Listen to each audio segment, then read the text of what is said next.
You're not recording yet, are you?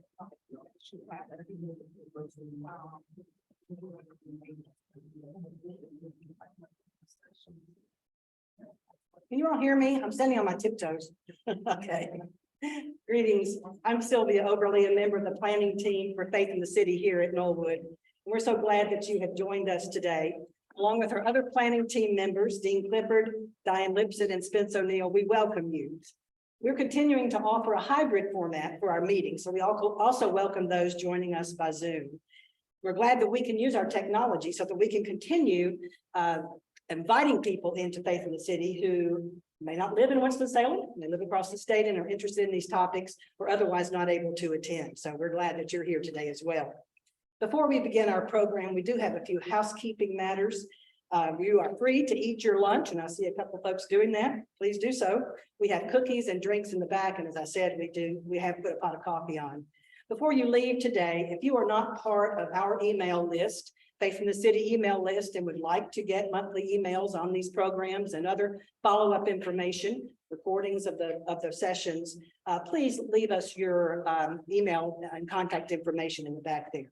If you've already done it and you're getting that, you don't need to do it again. Today, we are excited to feature an important new initiative of the Winston-Salem Forsyth County Schools, the revised Code of Character, Conduct, and Support. This effort was developed to address a very real concern within our schools, the high number of lost instructional days due to out-of-school suspensions, which too often are affecting a specific group of students.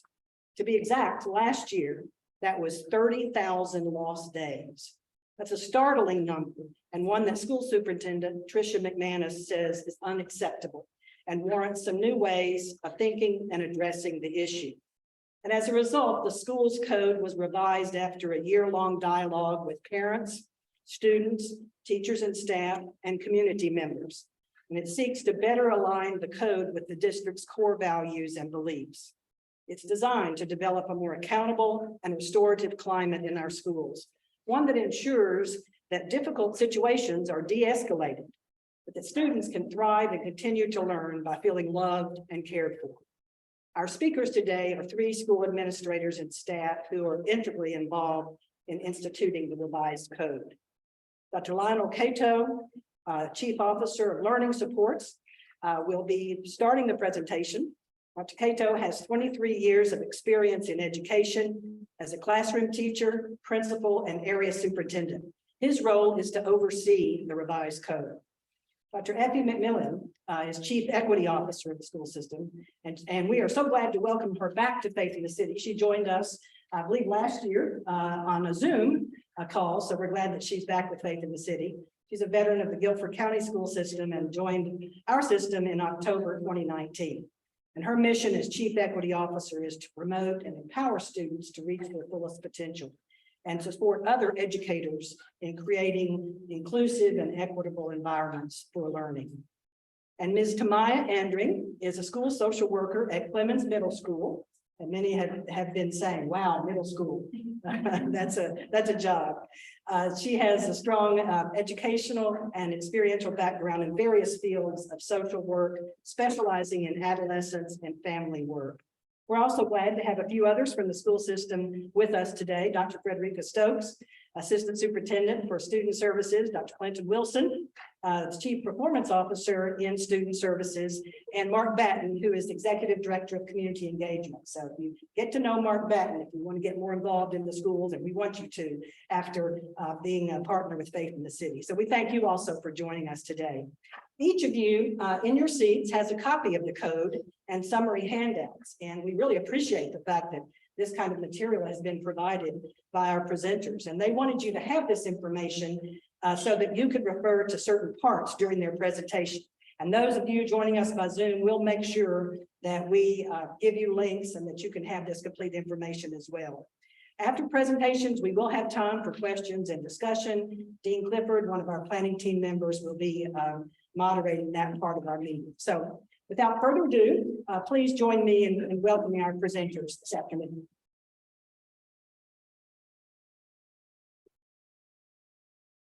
Good afternoon, everyone.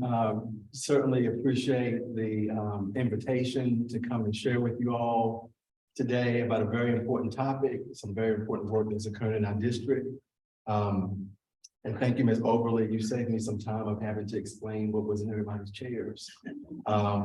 And so we're going to hop right in. My colleagues and I would really like to make sure that everyone leaves with a shared understanding of the work that we're working on, what we hope to accomplish with the new code work, and how we hope to improve the outcomes of our schools and our students going forward.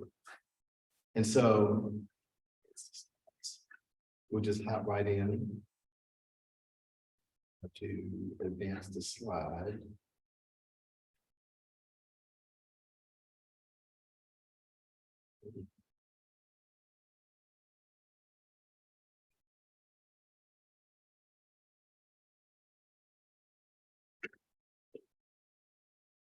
Okay. And so you, in your seats, you have a copy of the code. You have a handout that is sort of at a glance summary document of the code, and you also have a handout that is called Big Rocks, and those are three major focus areas that our superintendent has selected for our district this year around literacy, climate and culture, and staffing, working with building capacity in our staff to accomplish a lot of the work that we want to for our students. And so just so you know that you have those in your possession, and those links are going to be provided for those that are joining us online. You can also get the code with the QR code that is currently on the slide, and go into our district website and type it in /code at the end. It'll take you directly to our code in English and Spanish. And so today what we want to do is really present to you the problem that we uncovered that really was not really something that we didn't already know. But as a district, when we looked at our data and recognized some opportunities also that lied in those problems for us to get better at what we do for our students and our families and our community, and walk you through some key sections of the code and how they all interact, and kind of put together some pieces for you. This is a lot of moving parts, a lot of work, a lot of changes in mindsets that have to happen, and it's certainly not a 1 year or 2 year or 3 year project. But you know, we want to give you a good firm understanding of how all these things fit together. And so we'll begin with why we as a district looked at revising the code to begin with. We've always had codes of conduct that didn't always necessarily work the way that we hope that our new code of character, conduct, and support will. And so why did we embark upon this work a couple of years ago? Why did we recognize the opportunities that were present, and why did we bite off this huge chunk Because it's a lot of work. Why would we do that? And so let's start with some of our data that we looked at that was particularly troubling. When we analyze our discipline data, we recognize that there's a lot of lost instructional time amongst our student population due to being excluded from school. Now, excluded from the classroom. So out of school suspension, of course, takes kids out of school. Many times in school suspension, it takes kids out of the classroom and they're not receiving the adequate instruction that they need when they're in school suspension either. And so we looked at those two data points to start. And if you see, there's a significant amount of time that was lost by all of our students by being issued these two consequences for various behaviors. The top line graph outlines our in-school suspension numbers. We'll look at 2017, 18, and 19 because we all know that COVID came along in 2020 and kind of skewed the data a little bit. But the bottom line graph is our out-of-school suspension numbers. So let's start with in-school suspension. You see in 2017, there were over 17,000 days of missed instructional time assigned to students that were in school suspension. Almost 15,000 in 2018 and 15,000 in 2019. If COVID had not happened, we probably would have been on the same trajectory for 2020. Same, very similar data in the line graph at the bottom that outlines the number of days missed due to out-of-school suspension for many of our students. Over 21,000 days in 2017, 22,000 in 2018, and 21,000 in 2019. So we know that if students are not in school, they can't learn.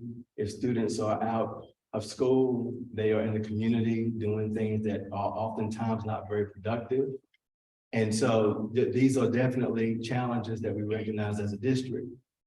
And so that's one of the key things that our new code wanted to address.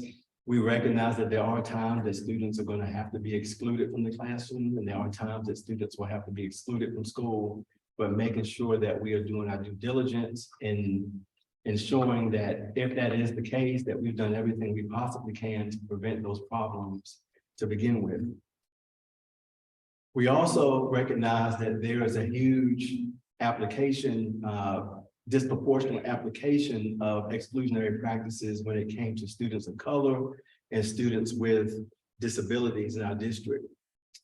Students of color were, particularly African-American students, were 5 times more likely to be excluded from school or the classroom as their white peers.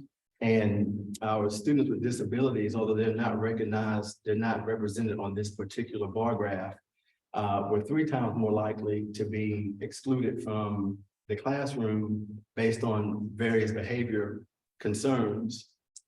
These numbers, the bar graph is kind of illuminates and really shows the issue that we have when we know that research has shown that for the same offenses, students of color and students with disabilities often receive harsher consequences for the same offenses when compared to other students. And so this is particularly glaring when you look at on the left-hand side, this bar graph in school suspension data, African-American students, roughly that top line is 40. Roughly, let's say 35 African-American students for every 100 students were assigned in school suspension at some point during those 3 years, 2017, 18, and 19. And you see that there's a big gap between the next line, which is multiracial, and then that next purple kind of off bluish line is our Hispanic students. Then our white students are the orange line, and our Asian students are that purple line at the bottom. On the right-hand side, the right-hand bar graph, you can see that African-American students, almost 38, 39 for every 100 students in our district were assigned out of school suspension at some point in the years of 2017, 18, and 19. And again, you see the steep drop off to multiracial students, and then our Hispanic students, our white students, and Asian students. This is, again, particularly troubling when we think about achievement gaps and we think about some of the challenges that we have as a community that this is occurring. And there's several reasons why that may be the case, and Dr. McMillan is gonna kind of highlight some of those reasons.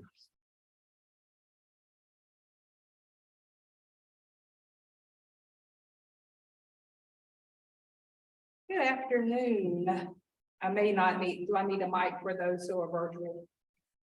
Okay, because I'm pretty loud. So good afternoon. It's great to be back with Faith in the City again. So let me just make sure I'm on track here. And so as we were delving into this work, the data was glaring. We've been talking about the data for quite some time, even community members, board members, staff, both alike. So when are we going to do something?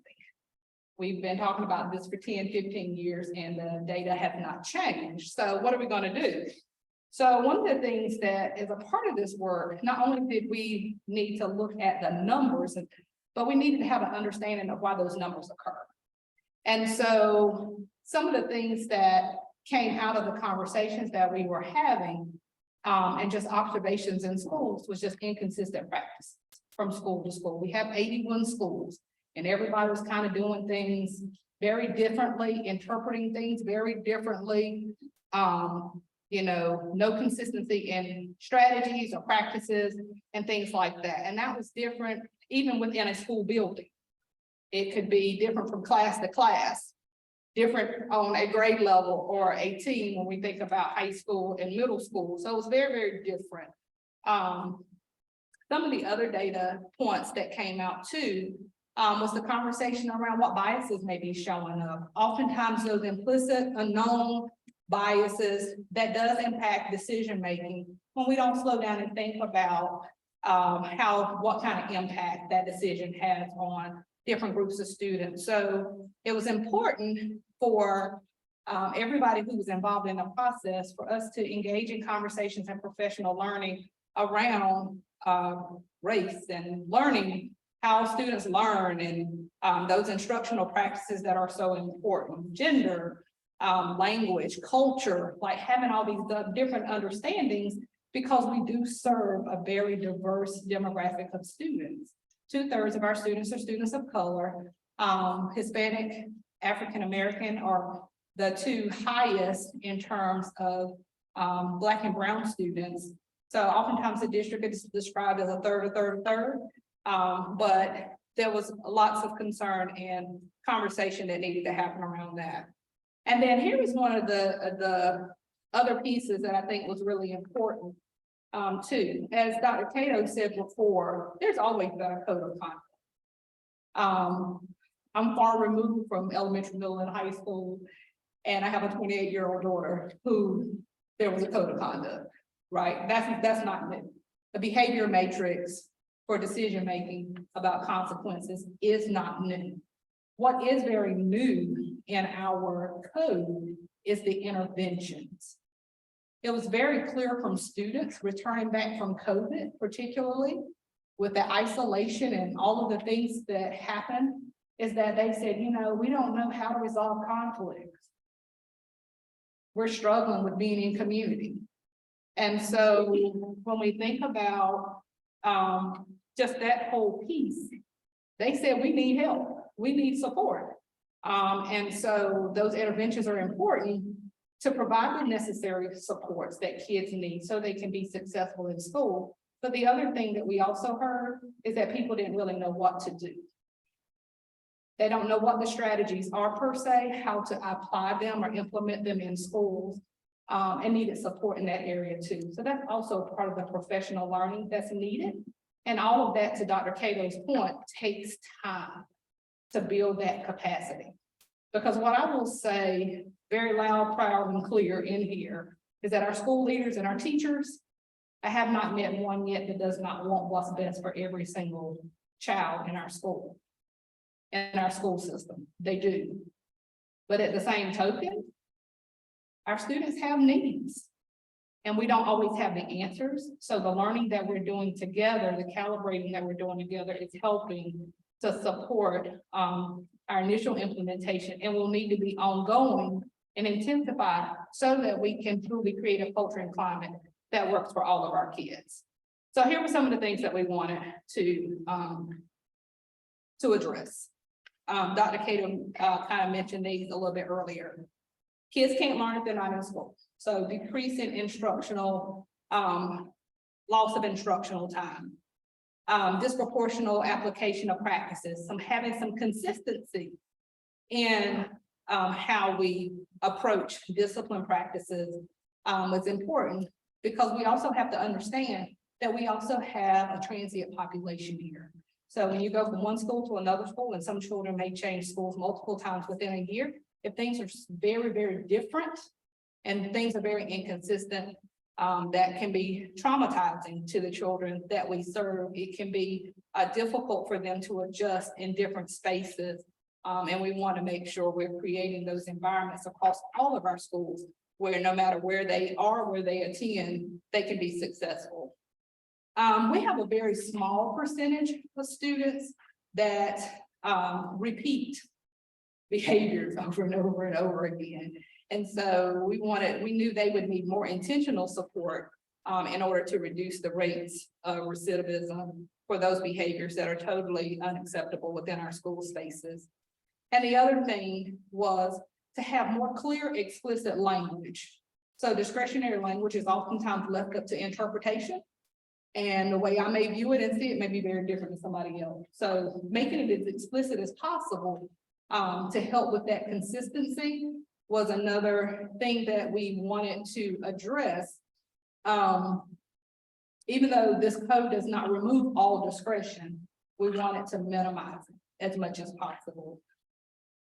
While decreasing those things, make sure I click. We also wanted to, and you kind of heard me say this, is create that consistency. So standardization, if you will, but some consistency across the board. To make sure that we were being fair and accountable in our practices and policies, that our interventions were restorative. I'll say this maybe a little bit off script, but you know, all of us need a little grace at times. We all make mistakes, do things that don't live up to the expectations of parents or teachers or family members or friends or whatever the case may be. But even at the end of the day, after that, how do we keep that whole child intact so that they feel like there can be some redemption and that they can grow from that experience and learn and not just be put out, for lack of better words, exclusion with no way of being able to redeem themselves or have breaks or learn or be supported in that process. You know, brain development says we're not there until 25 where we really can rationalize and process the consequences and things of our actions.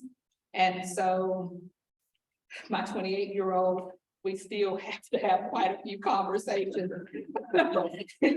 And so, you know, we're talking about a 10-year-old, a 13-year-old and all of that, they're still learning. And, you know, as a 25-year veteran in education, it's important that we are helping students to learn in every aspect of the work. So, you know, it really became a moral mission for us. It was real urgent work. Again, students saying, when are you going to do something? Asking, when are we going to act on this data to truly improve outcomes?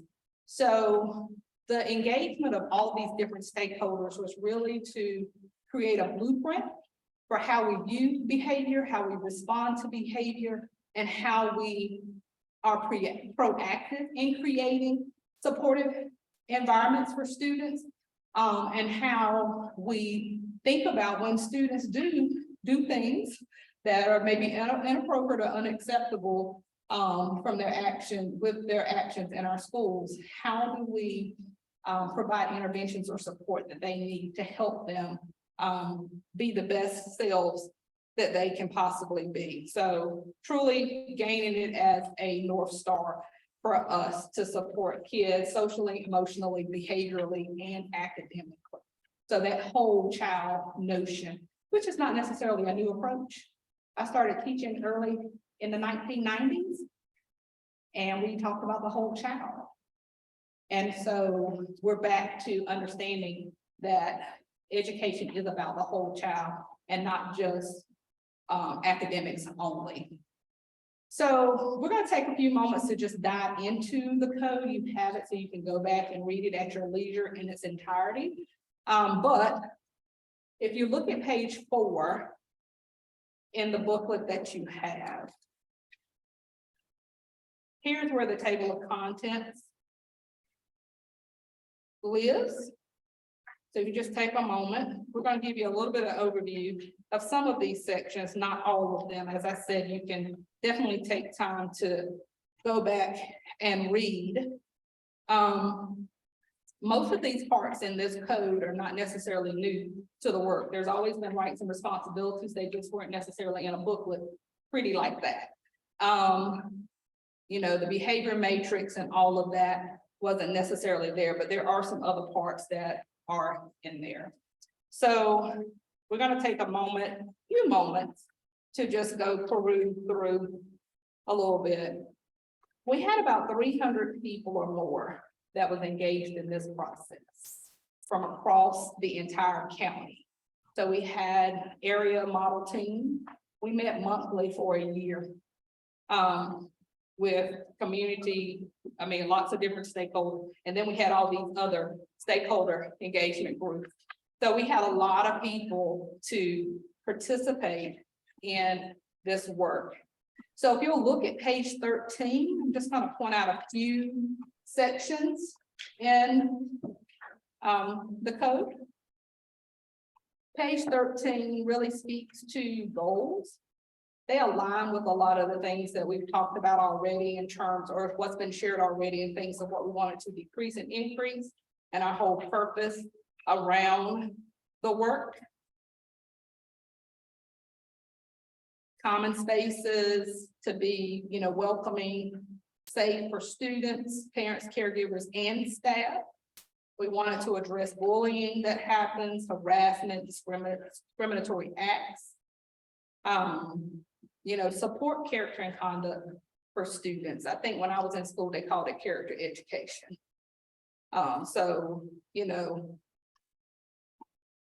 And then just to build capacity across administrators and teams across the schools to really do the work that they've been asking about to better support our children.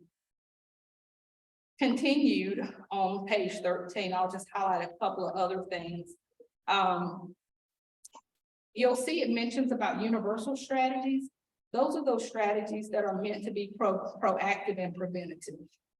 Those are just those sound, evidence-based, research-based strategies that teachers oftentimes have in their toolkit to use in their classroom to help minimize distractions and to mitigate things or things that may come up.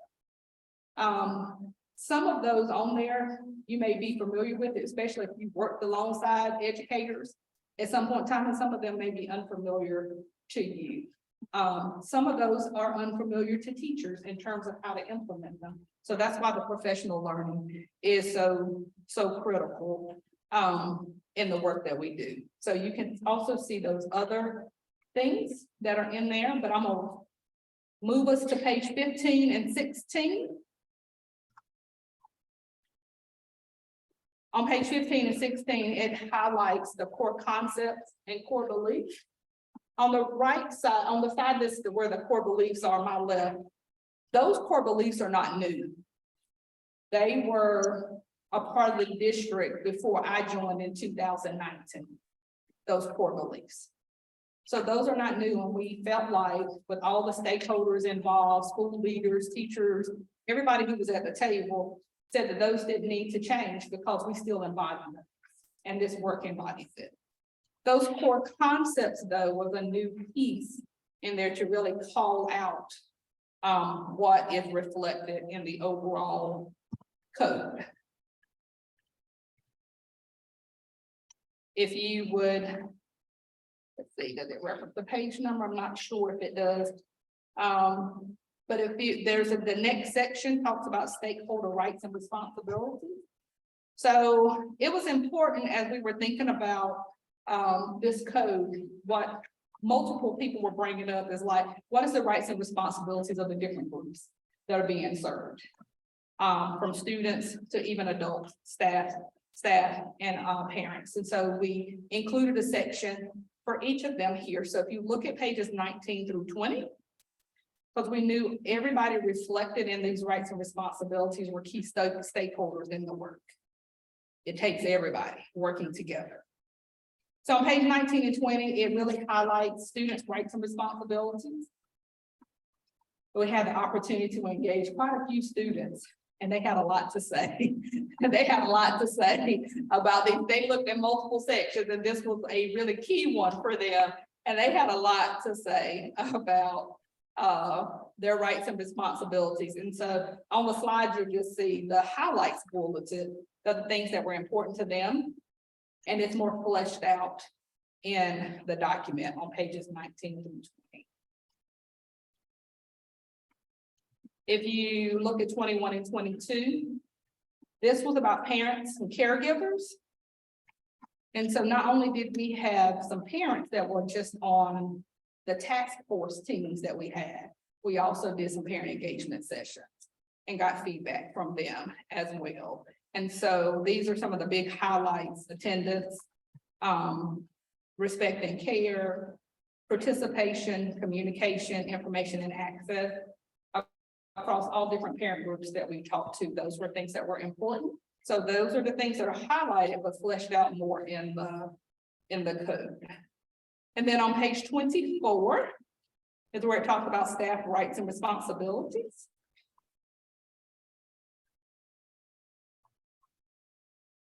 And so a lot of these rights and responsibilities hinge around student and family engagement. The very people that we serve. There's no us without students, parents, family.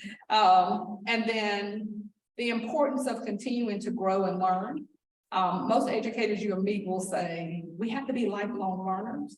So as a part of this work, we have to continue to be lifelong learners. We've got to continue to build our capacity in order to be able to address the needs that our students have. And then culture and climate was important. As a part of our mission and vision for the district and just all the conversations that we had, people want safe, psychologically safe spaces to be in. They want to feel supported. And that speaks to the culture of how we do business, and that climate is that feeling that you get from your work environment. And so we knew that would be an important area to address and got input there. So with that, I'm going to turn it over to Tamaya. She's going to finish walking you through the code, and then we'll open it up for questions. Good afternoon.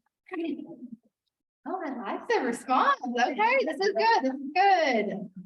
So really where I'm going to kind of lead us to, which let me get us to the next slide here, is what's actually happening in the schools. What does it actually look like? Where did we start? So when it came to the universal, basically all the way from our kindergartners to our 12th graders, what are strategies that we're using? And we've basically taken on a year-long process of professional learning. So way back in the beginning of the school year, we had an orientation for teachers to kind of start this process around what strategies can we make sure that you know to help promote and prevent behaviors within the school that we don't want to see. And starting with the classroom. But we also are using a model from the MTSS, which is multi-tier systems of support. Because the thing about this code and why I'm really passionate about this code is around that it's about how do we help these students holistically, academically, socially, and emotionally. And basically we've kind of figured it out. It's weird when it's behind me, but into this tiered system where tier 1 is how do we serve all of our students? What are universal classroom promotion and prevention practices that all teachers can kind of do, all hands-on in supporting each and every student that walk into our building. And then also looking about school-wide. So it's not just about the classroom, but the moment a student walks into our doors, what are also school-wide strategies that we can use? This can include some district-wide rules that I'm going to go and talk about later on. But really, what can we do for everyone, which then also leads to tier 2, which is a smaller group of students. We know that some students are going to have more needs than others. And this is where we're also working with teachers, student support staff, administrators around what can we do to help students that need just a little bit more. And that's where student services staff like me, social workers, we've got an orientation in the beginning of the year. We've also had continued training throughout this year. And then we also have our tier 3 students, which is that small selective group that have really complex social, emotional, behavioral needs that we can look at addressing, some in the school, but we also might need to collaborate with our community agencies as well. So just to give you kind of an idea, when we look at tier 1, these are actually some of the strategies that all of the schools are working on. These are things that every single person can kind of implement within these schools, and we can engage. This is teachers and also student support staff. And let me tell you, these are not all hard. I think sometimes when we talk about this code, it's like all new. We have to like start figuring out meet and greet. At the beginning of my school, we talked about how every student can stand in the hallways when the kids enter, and we can just say hello. That's what meet and greet is. Every student deserves to have someone say hello when they walk into our door. That's not hard. We can do that. And then it dives into a lot of different other tier 1 strategies that really are aimed to get to all of our students. Depersonalization is a really big one, where when they do a behavior, do we not take it personal? You know, what is our first response to these behaviors? How can we help each person? That's just tier 1. Okay. And then discipline and student support. This is really where I think I have to watch my time, and I want you guys to be able to ask us questions. This is really where I find that my job is really integrated in this. We created district-wide rules. This is standardized throughout the whole district. We wanted to create rules that are easy to understand, can be implemented at every single grade level, every single school, because we know we need rules. Rules help us create a sense of order, calm, purposeness. I have a 2-year-old and I'm starting it right now. I'm like, okay, here are the rules here. We know we need that, but we also need where we have, Dr. McMillan mentioned, we have a transient population that's bouncing all over. We have a lot of kids that are going everywhere. So we don't want them to know one rules here and then go to the next school and be like, I don't know what my expectations are. And that's the same even for, I would say, staff. We have some staff. Last year I started 3 schools. You know, where it's nice if I can have district-wide rules that can be consistent everywhere I go when I'm talking to other staff members. And the code also has a matrix that aligns with these district-wide rules to help give suggestions of what are appropriate consequences for these actions that also align with every single school. So if a kid goes from one school to the next, they can still have an idea of what consequences could be coming for them if they do a specific behavior. Because in reality, we know kids are going to make mistakes, but we can't ask for them not to. We know that's just part of their journey. They're going to make missteps. They're going to have behavior violations. They're going to break the rules. And this is where we're also trying to find some consistency as they created the disciplinary response cycle. So every student, when they make a misstep, they're going to be going through this cycle. And this is to really just help to see where, we get the referral, there was a misstep, and then what happens next. And I'm going to kind of dive into each of those sections. But it is standardized, and we know there's unskillful, inappropriate, and acceptable behaviors that happen, and we have to have a reaction. We have to know what to do with that. We need to help support them with that. And standardizing this kind of does connect our core concepts and beliefs to make equitable treatment, because all of these things are throughout our schools. How do we make sure that every kid can be treated fairly if they each do it?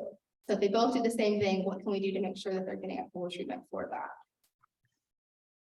So to start that off, accountable consequences. A kid makes a misstep and they will receive accountable consequences. I think that's also sometimes people think, if we're being restorative, does that mean there's no consequences? There are consequences. There is a reaction to their behavior.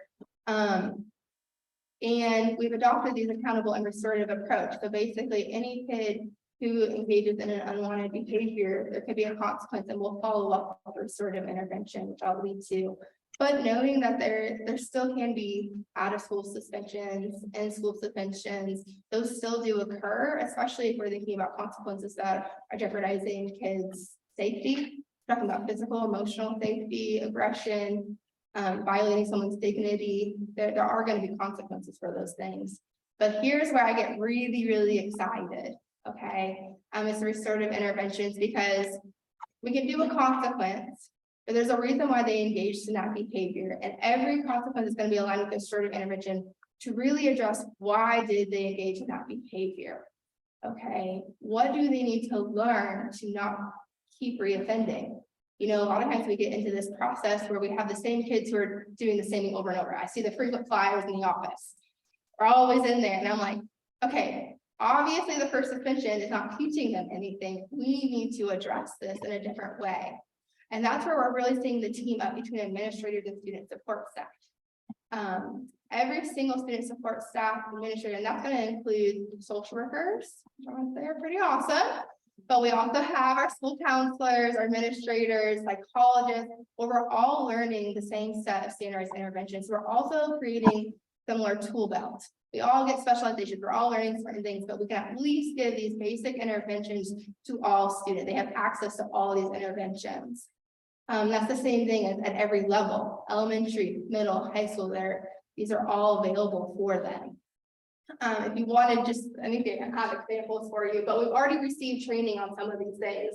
So we did the check-in, check-out training, behavioral problem solving and planning conference. We've gotten that training sort of conversations throughout the year. They've been rolling out all of these trainings. So as we go through the year, we're honestly just adding more to our toolbox. That's what I kind of say, is each time I go to a training, I'm going to walk away with something else that I could hopefully provide to my students who might need it. But finally, also, and definitely as a newer parent, this is something that I think is extremely important, is closing the loop. After we do these things, how are we closing it out? How are we knowing if it works?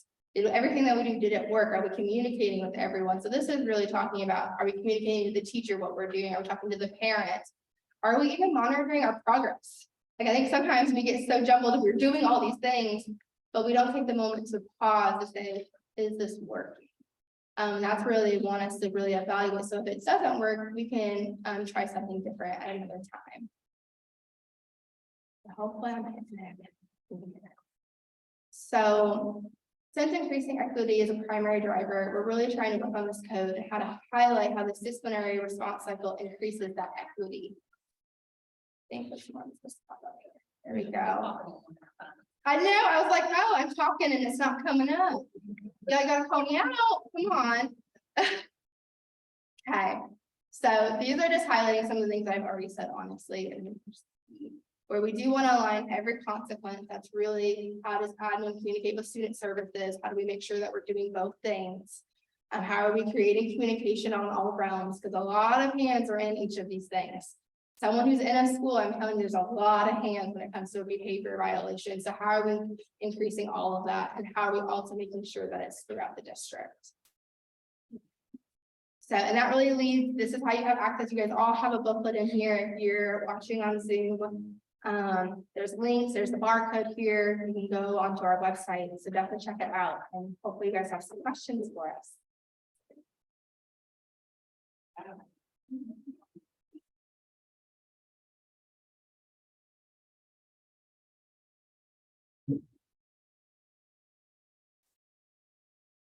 Well, that's a lot.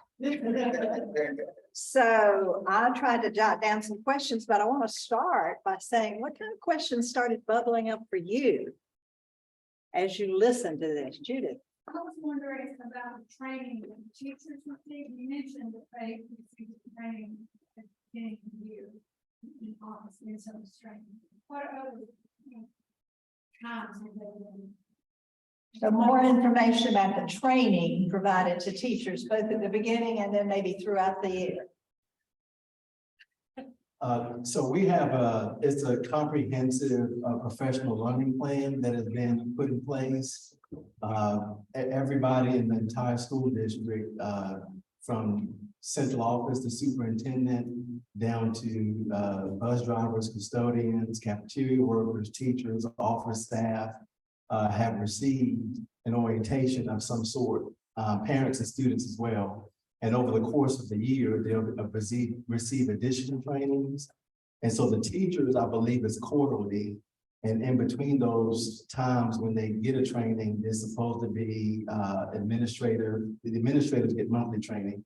They go back, they look at data, and they continue to work and assess what the teachers' needs are. And so they'll reach out to the district and we'll send people out to maybe model, maybe offer some additional support as needed if there are different struggles that may be happening in classrooms. But essentially it's quarterly training, quarterly onboarding of a new strategy, a couple of new strategies that they can implement in the classroom. Could I add to that, as a former teacher and somebody who knows a lot of teachers, I know the teachers carry a heavy load.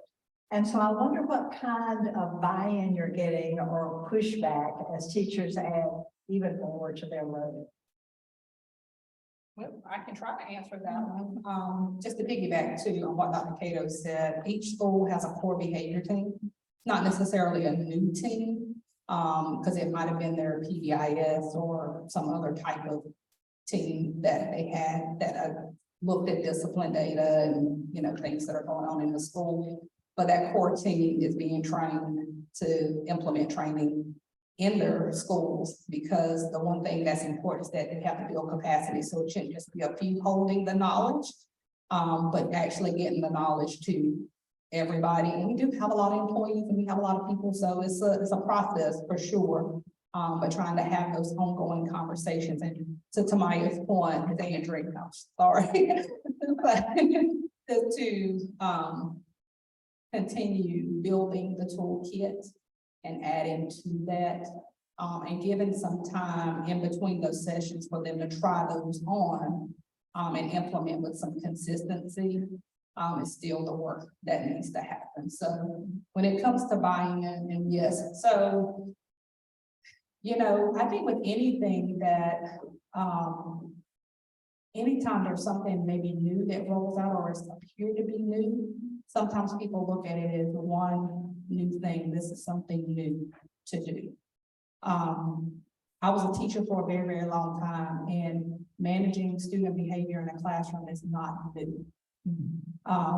And you know, there's two things that I always think about goes hand in hand, is that classroom management piece and that instruction and engagement that is provided for students. If one is suffering, the other one is not good, and that's vice versa. So if strong instruction is not happening, where kids are truly engaged in the content they're learning, they're oftentimes going to be misbehaving. I'll say for me personally, back in the days when you could do a whole lot of writing sentences and all that stuff, that was me. If there's not strong classroom management, like those core universal strategies being implemented and good structures in the classroom, where kids really understand the expectations, it's so consistent in the classroom that they're following through, then it causes instruction to suffer. So it keeps teachers from doing the thing that they really, really love to do. So there are definitely large numbers of teachers, leaders that were sold from the very beginning. And I think just like with anything, sometimes people are skeptical. Oh, this is just another thing that they're going to add to my plate to do. Or, you know, we've tried some other things. This is not going to work. So, you know, I don't know why we're investing the time.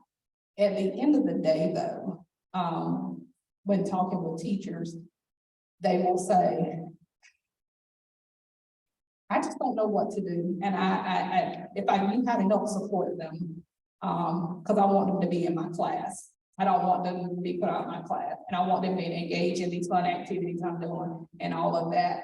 I think as we continue this work, because we're only about 3 months in, continue to make that strong connection of how the things work together, which if it's classroom management or, you know, supporting kids who are really struggling socially, emotionally, behaviorally in the classroom, it does impact the dynamics of that classroom. The more connections we make, the more tools that we can, in terms of building capacity, support that we can provide to schools and teachers to do that, and they start to notice the shift, then when we start getting those wins and more wins than the ones that are really, I would just say skeptical.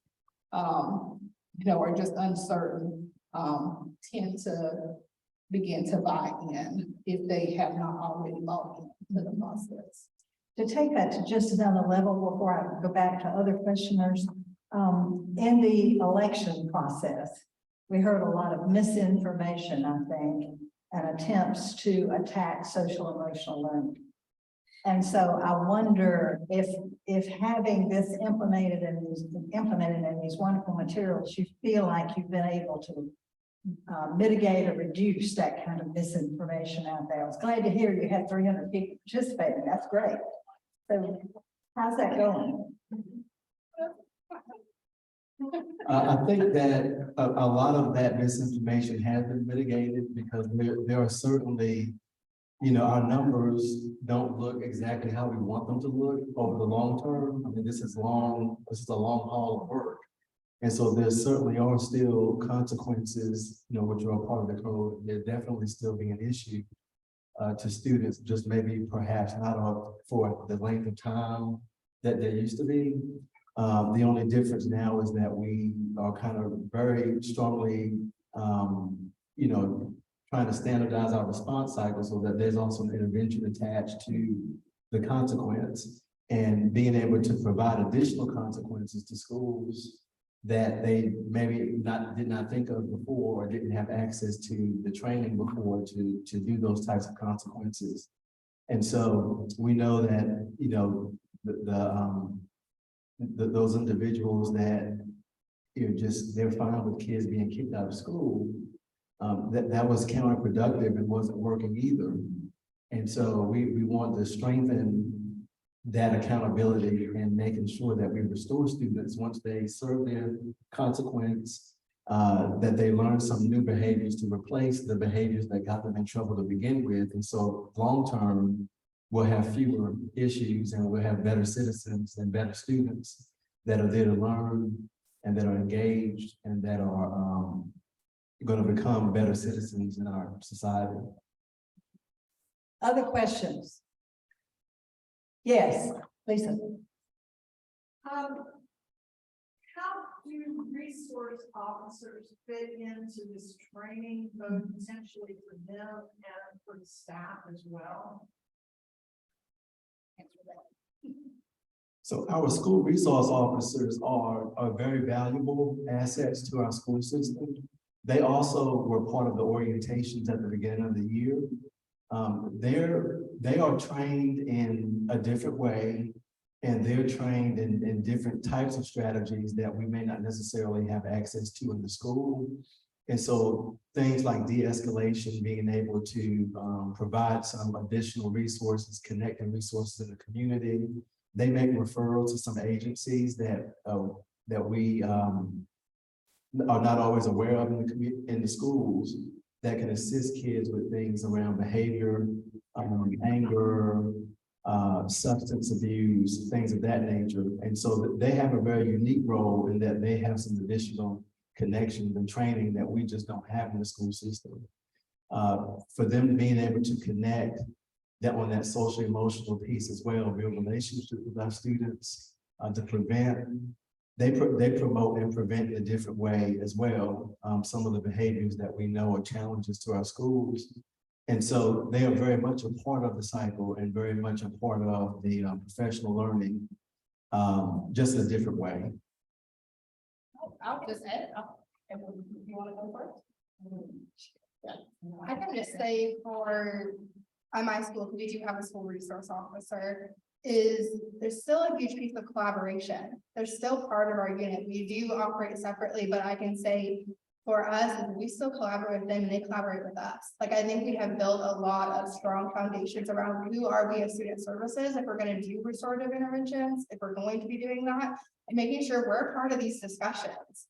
So I can say I've collaborated a lot more with them. There are going to be times that we also need them. They do have purpose.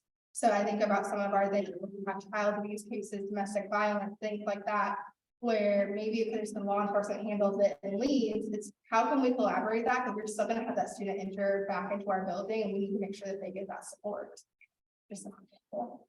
And then just to add to that too, as part of the school justice partnership, law enforcement is a part of that. And so that group that convenes is really a body of work around, what do we do? How do we work from community and school system, work in partnership to interrupt the school to prison pipeline? So it's really about a kind of a, I guess, maybe a think tank, problem solving group where we are, you know, talking about issues that come up, but how do we work collaboratively and know how to connect students to community agencies and all of those things, especially when we start to see certain behaviors coming. We want to interrupt it before it escalates into more, you know, other behaviors that could cause a kid to get on a very destructive path.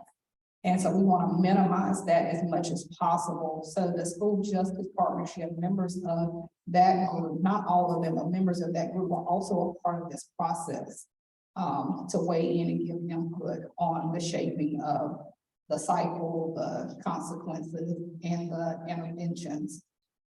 So that was a part of it too. Well, I think something we've addressed in here before, and I haven't heard it mentioned this morning, but that this is also, it seems to me, designed to help break that school to prison pipeline. I don't know if you want to comment on that or not. Yeah, I mean, you know, kind of what the point that I just said is that, you know, if a child gets arrested for something, or once they get put into the system, it's hard to progress. It's just hard. And it could be something that they had no idea was going to carry this type of weight. And now it's on their record and almost no redemption for that. And then it just repeats a cycle that keeps them on this pathway. And so, you know, as much as you can try to do to prevent that from happening, especially when you see it possibly going to manifest itself, can help to interrupt that when we're talking about discipline. You know, children are learning and they're gonna do things. And so part of teaching is also teaching them how to be in community, how to be good decision makers, how to think about, you know, their actions, the impact of their actions and all that stuff. That gets to those restorative conversations too. So I mean, yeah. We have a question on Zoom. Yes, I'm sorry. On our Zoom audience, wanted to know about, what problems you encountered with implementing the new code this year, so far this year. Any problems you might have encountered so far in implementing the code? Like was stated earlier, we have a very large school system, and just like with anything, you know, you have some people who are on board, majority of people in the middle are kind of indifferent, and then you have some that, you know, may not believe in the work or just don't think it's going to work. And so it's going to take some time to get those individuals on board to build the successes that we are having in some schools. And, you know, being consistent, being able to establish that consistency that we strive for has been a challenge. There's no secret that we have staffing challenges just like every other school system. And so you have a lot of long-term subs, a lot of different people in and out of classrooms, which kind of hinders that consistency that we're going for. And so that's a huge challenge. And we've had turnover in administrators as well.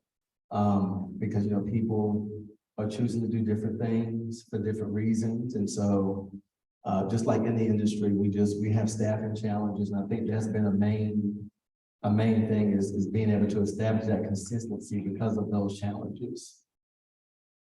Other questions? I would want to say, I know we're about out of time. This audience is an audience made up of people both online and here that are very supportive of education and of their work. I know it's very early in the implementation of this, so I won't ask too many questions yet about the outcomes you're measuring. But we'd like for you to come back at some point and tell us how you define success and how you were able to measure it. So just know that we're very supportive. We want to be behind you and I think we're very impressed with this. I hope parents got copies of this wonderful material as well, so that there's broad-based understanding both in the home and in the community and in the schools. So thank you again. And Sylvia, I think you have some closing matters.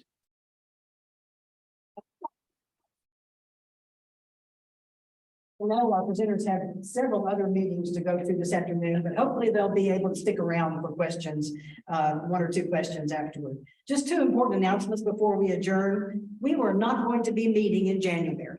The first Tuesday in January is January the 3rd, before school even resumes, and people are busy with holidays. Now's time to clap for that, maybe. Or just getting back into your schedule. So we want you to enjoy your holidays, and we will not be meeting in January. Our next meeting will be Tuesday, February the 7th, again from 12 to 1. And we are very excited then to feature Winston-Salem Teach, which is a collaboration between Winston-Salem State University, Wake Forest University, Salem College, and the school system to prepare teachers to work in high-need schools. So it's an equity-centered teacher preparation model that's been worked on, and we're very excited about learning more about that in February. So just look for more information after the first of the year, but mark your calendars now for February the 7th. And again, thank you so much for being with us today. There's still cookies, coffee, drinks in the back. Stick around and talk, and also say a word or two to our presenters. And if you have not given us your email information, please provide that at the end. Thank you again for being here today.